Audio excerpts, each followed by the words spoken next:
Assalamualaikum warahmatullahi wabarakatuh, teman pecinta sejarah. Bertemu lagi dengan saya Anissa Amisani di program Baca Sejarah dan masih di serial Kronologi Sejarah tahun 624. Ada 4 peristiwa dari dalam dunia Islam dan ada 3 peristiwa besar dari luar dunia Islam. Dari dunia Islam ada pergantian atau perubahan kiblat dari Baitul Maqdis ke Ka'bah di Mekah. Kemudian peristiwa yang kedua adalah Perang Badar Al-Kubro, di mana kaum muslimin saat itu bisa mengalahkan kaum Quraisy. Peristiwa yang ketiga adalah pengusiran Bani Qainuqa, salah satu komunitas yang ada di Madinah, dikarenakan pengkhianatan mereka.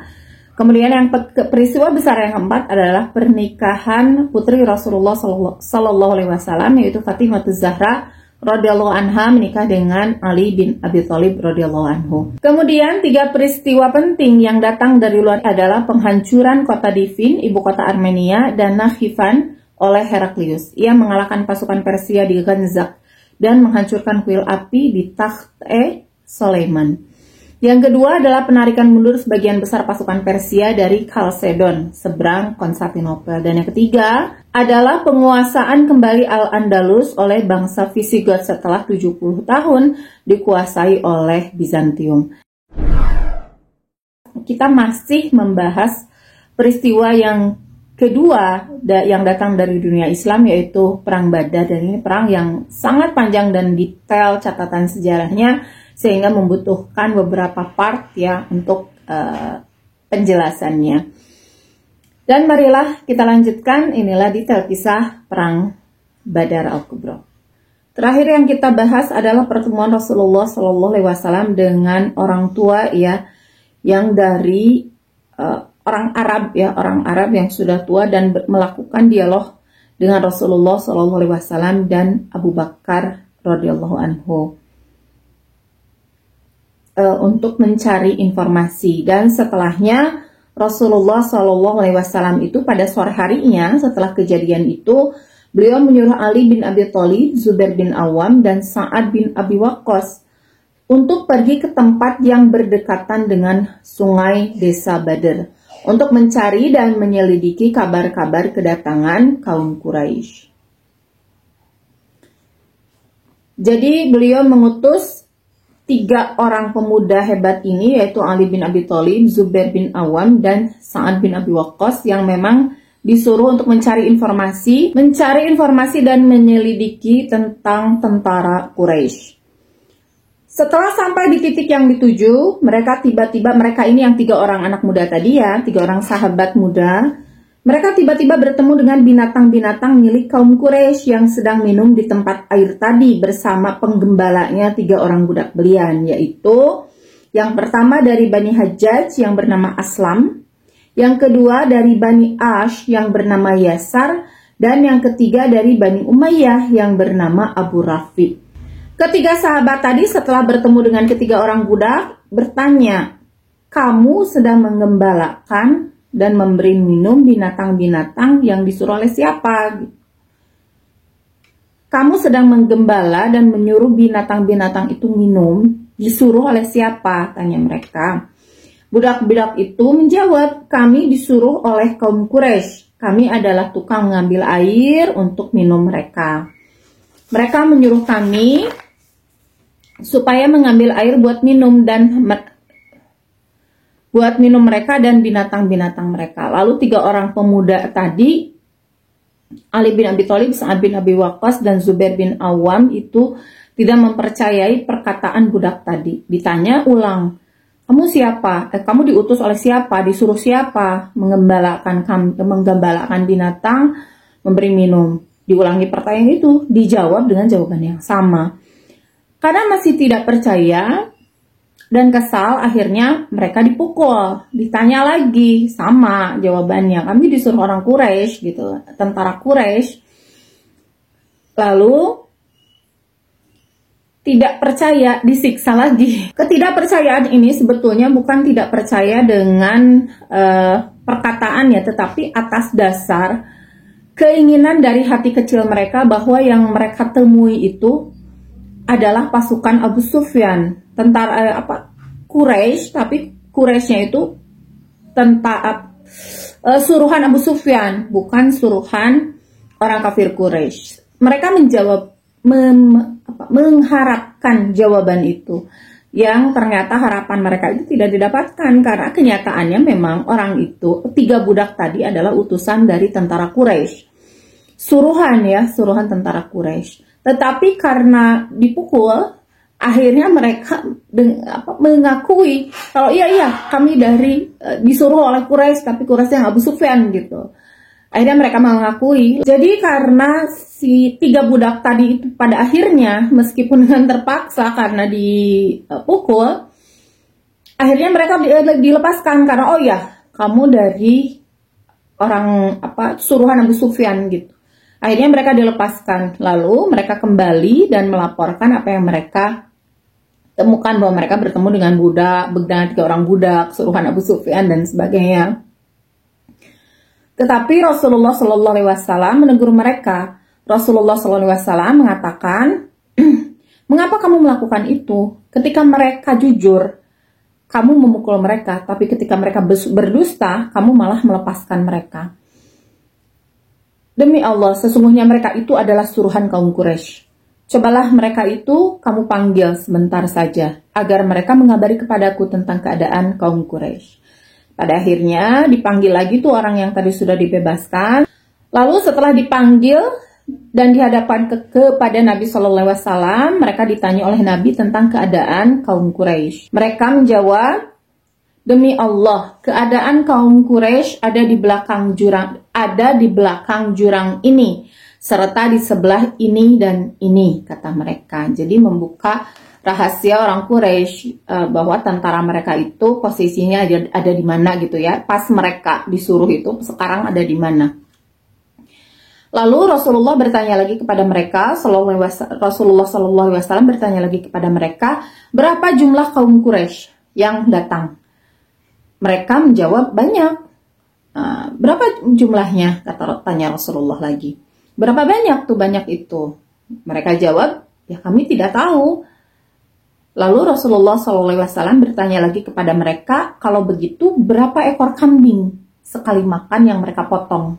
Lalu mereka menjawab, setiap hari mereka memotong 9 ekor kambing dan kadang-kadang juga 10 ekor. Lalu Nabi SAW berkata, kalau begitu tentu jumlah mereka antara 900 dan 1000 orang. Lalu Rasulullah SAW berkata lagi, kalau begitu sudah tentu mereka antara 900 dan 1000 orang banyaknya. Siapakah di antara kepala-kepala dan ketua-ketua Quraisy yang ikut berangkat? Lalu mereka menjawab, para kepala dan ketua kaum Quraisy yang berangkat sebagai kepala pasukan adalah Utbah bin Rabi'ah, Abu Bakhtari bin Hisham. Utbah bin Rabi'ah itu adalah ayahnya Hindun. Hindun itu kan Hindun binti Utbah. Nah, Utbah inilah yang menjadi pemimpin Quraisy pada saat itu, yaitu Utbah bin Rabi'ah yang pemilik kebun ketika Rasulullah SAW berteduh pulang dari Taif. Kemudian ada Abu Bakhtari bin Hisham, kata mereka. Abu Bakhtari ini adalah salah satu orang yang sebetulnya menginginkan boykot terhadap Bani Hashim dan Bani Muthalib itu dihentikan. Jadi bukan orang yang jahat-jahat banget gitu ya. Kemudian Hakim bin Hizam, Naufal binti Khuwailid,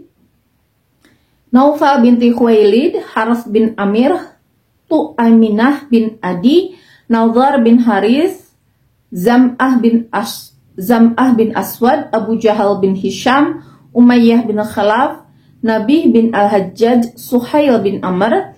Suhail bin Amr ini adalah orang penting di kalangan kaum Quraisy. Dia adalah ahli politik, ahli lobby, dan kelak dia akan masuk Islam. Kemudian ada Munnabih bin Hajjaz dan Amr bin Abduwad. Setelah itu, setelah memberikan informasi itu, mereka disuruh kembali oleh Nabi, sedangkan beliau kembali ke tentaranya. Kemudian berdiri di muka tentaranya sambil berkata, Hadihi Makkah, qad alqat ilaikum afladha kabidiha. Inilah Mekah, sungguh telah bertemu kepada kalian sepotong dari jantung hatinya. Maksudnya adalah bahwa di dalam perjalanan tentara Quraisy dari Mekah akan bertempur dengan kaum muslimin. Jadi maksudnya Ka'bah itu sudah memberikan sepotong dari jantung hatinya. Maksudnya orang-orang penting banget yang ikut dalam rombongan Badar itu, rombongan pasukan Quraisy yang akan bertempur di Badar atau yang akan mereka hadapi di Badar. Orang-orang yang tadi itulah yang Rasulullah janjikan kebinasaan bagi mereka. Dan ya kalau misalnya sudah begitu, setengahnya berarti ya sepotong hati Quraisy sudah diberikan kepada Rasulullah SAW, sudah dijanjikan kemenangan atas mereka, ya berarti kan sepotong hati itu sudah diberikan oleh Makkah gitu. Itu maksudnya. Dan itulah yang terjadi di kalangan kaum muslimin. Tidak diceritakan apa ya yang terjadi setelahnya terhadap 3 sahabat muda tadi, yaitu Ali bin Abi Thalib, kemudian Zubair bin Awam, dan Sa'ad bin Abi Waqqas. Yang pasti apa yang mereka lakukan itu ditegur oleh Rasulullah SAW, dan mereka secara naluri gitu ya, atau secara di hati kecil mereka lah. Ini kan pertempuran sesungguhnya ya, Badar itu pertempuran pertama yang sesungguhnya dan benar-benar luar biasa hasilnya, dan menjadi menjadi titik balik dalam sejarah kegemilangan Islam. Dan ini sebetulnya perang yang tidak direncanakan, sehingga sangat wajar meskipun 3 sahabat muda tadi memiliki keberanian yang luar biasa, tetapi kan memang mereka keluar dari Madinah bukan untuk menghadapi orang Quraisy yang memang siap berperang dan siap membinasakan mereka.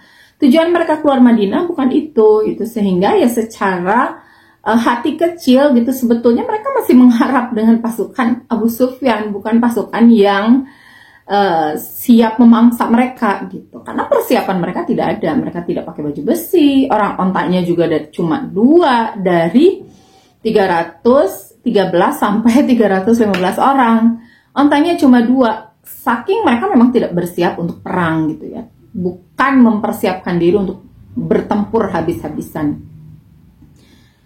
Lalu kita masuk ke kisah berikutnya, yaitu kekacauan tentara Quraisy di tengah perjalanan. Lebih jauh diriwayatkan bahwa di tengah perjalanan tentara Quraisy mengalami kekacauan yang hebat. Apa saja kekacauannya ya? Bermula setelah kafilah dagang Quraisy yang dikepalai oleh Abu Sufyan dapat melepaskan diri dari kejaran pasukan kaum muslim. Ini sudah diceritakan kemarin ya, bahwa sebenarnya Abu Sufyan tuh meskipun dia sudah mengutus Dom-Dom untuk meminta pertolongan kepada orang Quraisy di Makkah, tapi hakikatnya Abu Sufyan memang cerdas orangnya ya. Pada akhirnya dia lolos juga. Dia melipir dan lolos dari incaran kaum muslimin dan memang berhasil menyelamatkan barang-barang dagangan orang-orang Quraisy tanpa kekurangan sedikit pun, dan orang-orangnya pun selamat, 30 orang pengawal dan dirinya sendiri. Setelah sampai di dusun Juhfah, Abu Sufyan menyuruh seseorang supaya menyusul tentara Quraisy. Jadi ketika sudah sampai di dusun Juhfah, ini dusun yang relatif ya sudah aman lah, mereka sudah dekat Mekah. Abu Sufyan itu sembari beristirahat, itu mengutus seseorang untuk menyusul pasukan Quraisy yang sudah berangkat gitu, yang sudah berangkat dan bersiap perang. Lalu Abu Sufyan itu meminta atau memberi kabar lah kepada orang-orang Quraisy, kepada Abu Jahal, bahwa barang dagangan sudah selamat, kami sudah selamat dan silahkan kembali gitu. Tetapi permintaan Abu Sufyan itu ditolak oleh mereka. Ditolaknya dengan keras dan penuh kesombongan oleh pasukan Quraisy, terutama Abu Jahal bin Hisham. Setelah Abu Sufyan menerima kabar penolakan dari Abu Jahal, jadi diutus tuh menemui tentara, lalu tentara ini memberikan jawaban apa yang dikatakan oleh Abu Jahal. Dia bahwa Abu Jahal itu menolak untuk kembali dengan kesombongan, bahwa ngapain kembali? Kita akan menang kok, tentara kita banyak, tentara Muhammad cuma sedikit gitu. dua-duanya saling memata-matai sehingga orang Quraisy pun tahu bahwa Rasulullah SAW dan tentaranya itu tidak memiliki persiapan, sehingga mereka menolak untuk kembali. Ngapain, kita udah perang, udah menang, kemenangan itu udah di hadapan mata, ngapain malah dihindari. Tetapi Abu Sufyan itu memiliki pandangan sendiri, berbeda dengan pandangan Abu Jahal dan pembesar-pembesar yang lain. Abu Sufyan malah mengatakan kepada Abu Jahal itu, mengatakan tentang Abu Jahal ya, setelah menerima berita itu bahwa Abu Jahal menolak dengan kesombongan. Dia mengatakan, inilah orang yang melampaui batas. Orang yang semacam itu tentu akan mengalami kemalangan dan kejatuhan pada akhirnya. Kemudian ketika perjalanan tentara Quraisy belum seberapa jauh, terjadilah satu kekacauan. Jadi Abu Sufyan itu sebetulnya sudah memperingatkan, tetapi tidak digubris, sehingga Abu Sufyan udah saya lepas tangan dia. Udah, kalian akan dia sudah memprediksi bahwa dengan sifat seperti ini mereka akan mengalami kebinasaan. Mereka sudah melampaui batas. Ketika tentara Quraisy masih berada di Juhfah, seseorang yang bernama Juhaim bin As-Salt yang berasal dari Bani Muthalib yang ikut menjadi tentara Quraisy itu tertidur. Tidak berapa lama bangunlah ia dari tidurnya dengan terkejut, kemudian berkata kepada kawannya, "Saya baru bermimpi sebagaimana impian orang tidur. Saya sedang berada di antara tidur dan terjaga. Saat itu saya dapat melihat seorang laki-laki yang berkendaraan kuda dan membawa seekor unta. Lalu ia berhenti di hadapan saya. Apakah kamu melihat seperti apa yang telah saya lihat tadi?" Salah seorang kawan Juhaim lalu menyambut, "Tidak." Juhaim lalu berkata dengan perlahan-lahan, "Abu Jahal akan mati terbunuh. Utbah bin Rabi'ah akan mati terbunuh. Syaibah akan mati terbunuh. Zam'ah akan mati terbunuh. Dan titik dia terus menyebutkan nama orang-orang, ini akan mati, ini akan mati, ini akan mati terbunuh, dan seterusnya. Mengatakan satu persatu kepala-kepala Quraisy yang akan terbunuh. Kemudian ia mengatakan pula satu persatu orang Quraisy yang akan tertawan. Dia menyebutkan Suhail bin Amr akan tertawan, Aqil Abi Thalib akan tertawan, Sa'id bin Ubaid akan tertawan. Lalu Juhaim melanjutkan ceritanya. Lalu orang tadi memukul untanya. Jadi dia mengatakan kalimat-kalimat, perkataan-perkataan dari orang yang berkuda tadi membawa unta yang bicara padanya gitu. Dia mengatakan ulang setelah dia terbangun dari mimpinya. Lalu orang tadi memukul untanya ke arah tengkuk leher sehingga mengeluarkan darah yang tidak sedikit. Untanya kemudian dilepaskan dari tangannya sehingga berlari ke sana kemari di tengah-tengah kepungan orang Quraisy. Darah tadi mengenai kemah-kemah tentara Quraisy. Sehingga tidak ada suatu kemah tentara Quraisy yang tidak terkena darah. Kawan-kawan Juhaim yang mendengar perkataan Juhaim itu lalu menyahut, itu omong kosong. Semuanya itu tidak lain adalah dari godaan setan semata-mata, kata mereka. Jadi apa yang dikatakan oleh Juhaim itu tidak mereka percayai ya.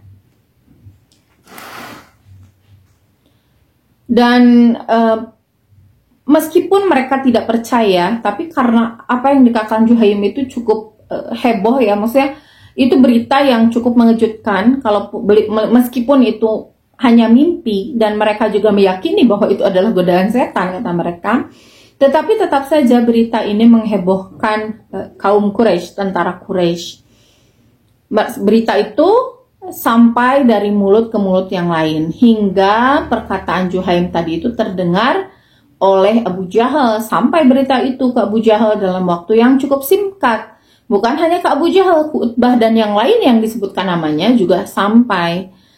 Setelah mendengar gosip itu, setelah mendengar perkataan Juhaim itu sampai di telinga mereka, Abu Jahal itu berkata kepada Juhaim ya, "Hei Juhaim, saya mendengar katanya kamu mendatangkan kabar dusta kepada orang-orang. Kamu akan tahu sendiri nanti siapa yang akan mati terbunuh, siapa yang akan kocar-kacir, dan nanti pasti kamu akan melihat sendiri siapa yang terbunuh, saya ataukah Muhammad." Nah, itu kesombongan Abu Jahal ya. Dia yakin banget bakal menang. Selanjutnya Abu Jahal berkata kepada orang-orang, "Ini nabi baru," sambil menunjuk Juhaim. "Ini nabi baru, ini nabi lagi keluaran dari Bani Muthalib," katanya. Demikianlah perkataan Abu Jahal dengan sombongnya. Setelah mendengar perkataan Abu Jahal itu, sebagian besar tentara Quraisy menjadi membenci Juhaim bin As-Salt. Jadi mengolok-olok lah ya, Abu Jahal itu mengolok-olok sambil menunjuk Juhaim, ini nabi baru, jadi memberikan kabar masa depan gitu ya, dari mimpinya. Itu kejadian kedua yang ada di tentara Quraisy ya, sebelum terjadinya pertempuran. Kemudian ada kisah yang ketiga di antara tentara Quraisy ini.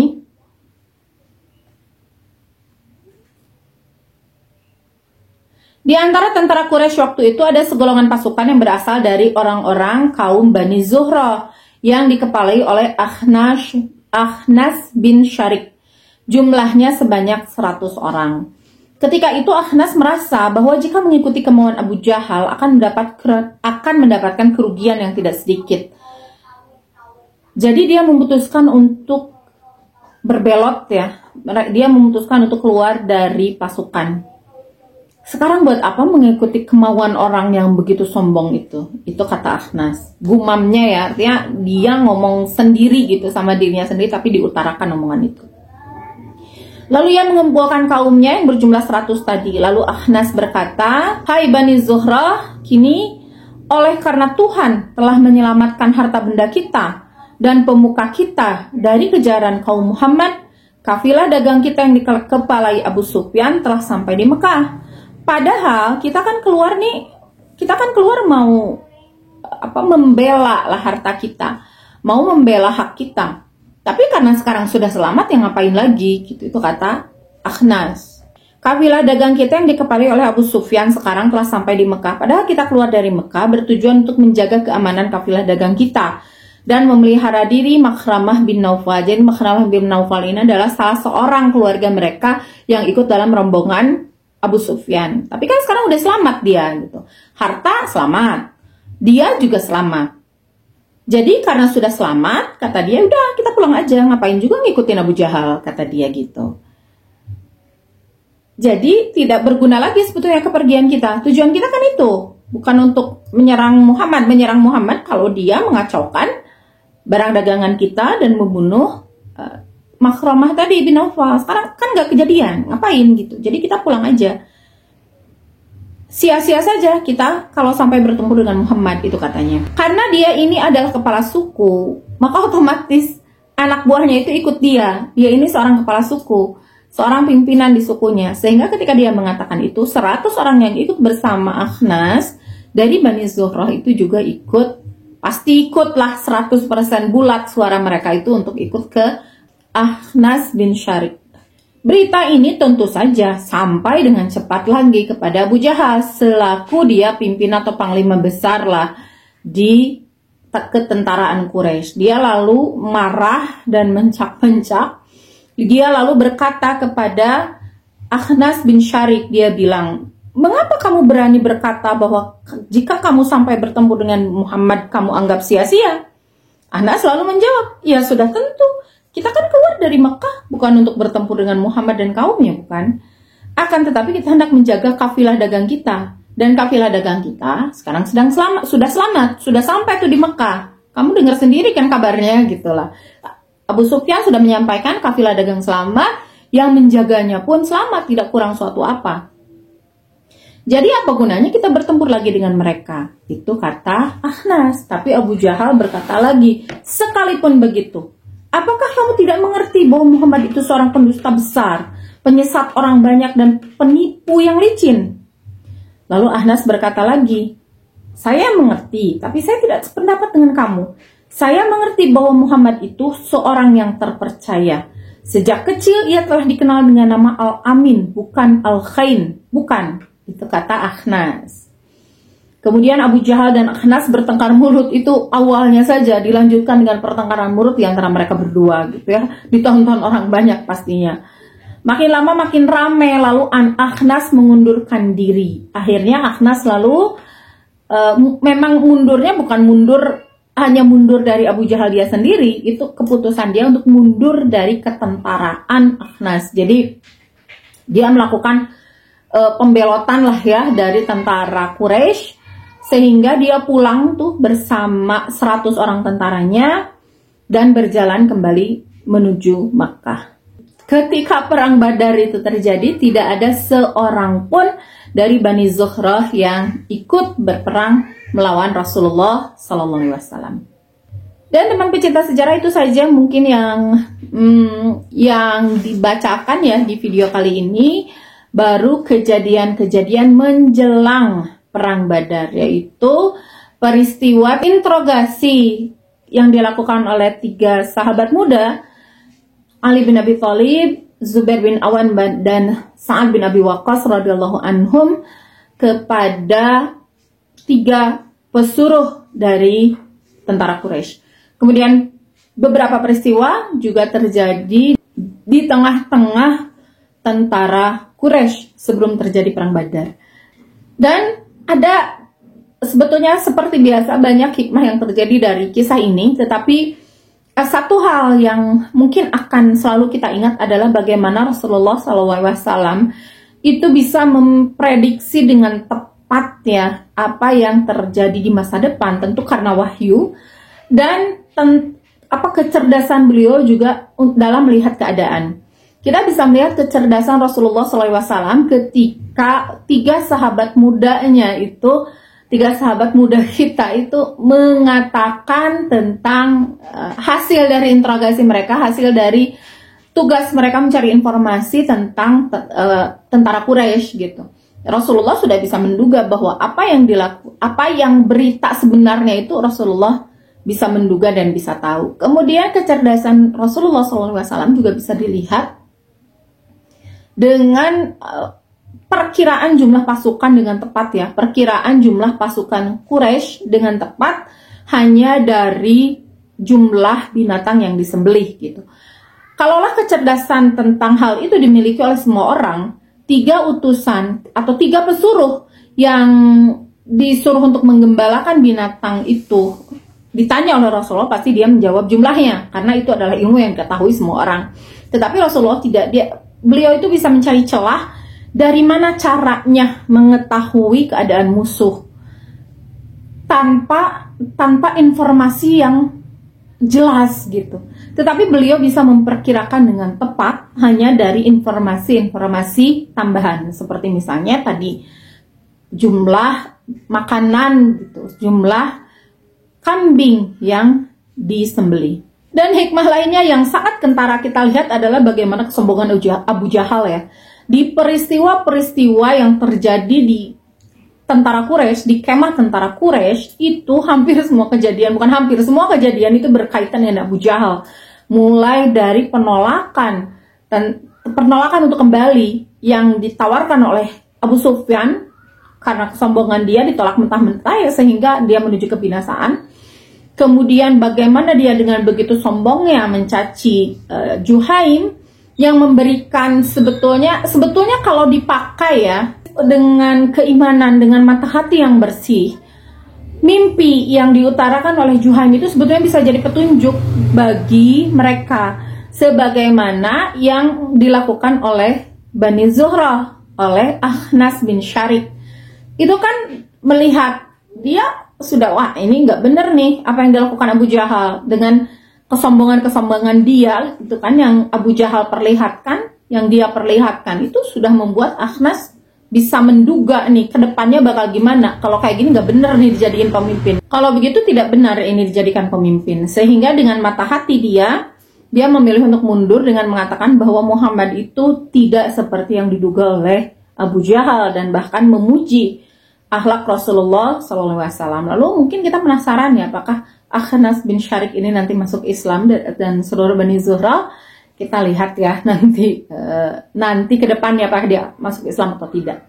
Dan selain yang dibicarakan kesombongan Abu Jahal ini memang luar biasa, dan dia hanya melihat kesombongan duniawi. Ini jadi hikmah buat kita ya teman pecinta sejarah, bahwa ketika kita melihat sesuatu, ketika kita melihat keadaan, kejadian yang ada di dunia, itu kita tidak bisa melihat hanya dari pandangan kasat mata. Berapa jumlahnya? Seperti Abu Jahal itu kan melihat jumlah dia lebih besar, kesiapan mereka dalam perang juga lebih besar, sehingga dia sudah merasa bahwa dia akan menang gitu. Padahal tidak selalu, bahkan seringnya yang sedikit itulah yang menang. Ini bukan hanya dalam perang, bukan hanya di keadaan peperangan saja. Kadang-kadang kita selalu melihat dan memutuskan segala sesuatu itu berdasar dari data-data fisik, data-data kasat mata yang kita lihat. Kadang-kadang kita tidak melihat apa di balik kejadian tersebut. Kadang-kadang kita tidak melihat fakta-fakta yang tersembunyi, terlalu polos melihat yang ada di depan mata gitu. Dari sini kita belajar bahwa kita harus melihat suatu masalah itu dengan keseluruhan dan berpikir dulu, mikir dulu deh. Jangan sampai kita termakan nafsu, jangan sampai kita memutuskan sesuatu dalam keadaan kita sedang tidak stabil. Itu kan Abu Jahal itu mengalami kesenangan gitu ya, kesenangan bahwa wah pasukan kita udah banyak gitu, udah euforia berlebihan, padahal perangnya juga belum terjadi, udah yakin menang dia. Nah, ini jadi hikmah buat kita, jangan sampai kita kayak gitu, jangan sampai kita kayak Abu Jahal yang seolah-olah sudah mendapatkan sesuatu padahal belum gitu, padahal belum kita genggam. Ya itulah memang yang terjadi pada Abu Jahal, sehingga pada akhirnya ya dia memang benar-benar mendapatkan kebinasaan. Dan mudah-mudahan kita bisa mengambil hikmah ya, jangan sampai seperti Abu Jahal, tetapi ya lihatlah Rasulullah yang melihat berbagai keadaan, melihat Rasulullah itu kan melihat orang yang dibawa itu dipukul dan sebagainya, sehingga tahu ya ini yang dibawa info yang dibawa orang ini adalah hasil dari pukulan gitu, sehingga tidak jujur. Itu kan Rasulullah bisa memprediksi dengan tepat gitu. Dua hal yang sangat bertolak belakang ya, bagaimana ketelitian Rasulullah dengan kesombongan Abu Jahal sehingga tidak bisa melihat tanda-tanda yang sebetulnya Allah sudah berikan kepada dia gitu. Dan itulah akhir dari video ini. Mudah-mudahan lagi-lagi kita bisa mengambil hikmah dari peristiwa ini. Terima kasih sudah menyimak dan mohon maaf atas semua kesalahan, terutama ini pencahayaan karena saya mengambil videonya sore hari senja ya di Bandung, sehingga ya agak gelap. Insya Allah bertemu lagi di video berikutnya, masih di kejadian-kejadian sebelum perang Badar meletus lah ya. Meskipun tidak pakai senjata api ya, tapi kalau pertempuran itu biasanya bahasanya meletus. Sebelum benar-benar terjadi, sebelum benar-benar meletus, masih ada beberapa peristiwa persiapan tentara juga dan sebagainya yang masih akan kita bahas. Mudah-mudahan bersabar dan mudah-mudahan kita dapat ilmunya. Wassalamualaikum warahmatullahi wabarakatuh.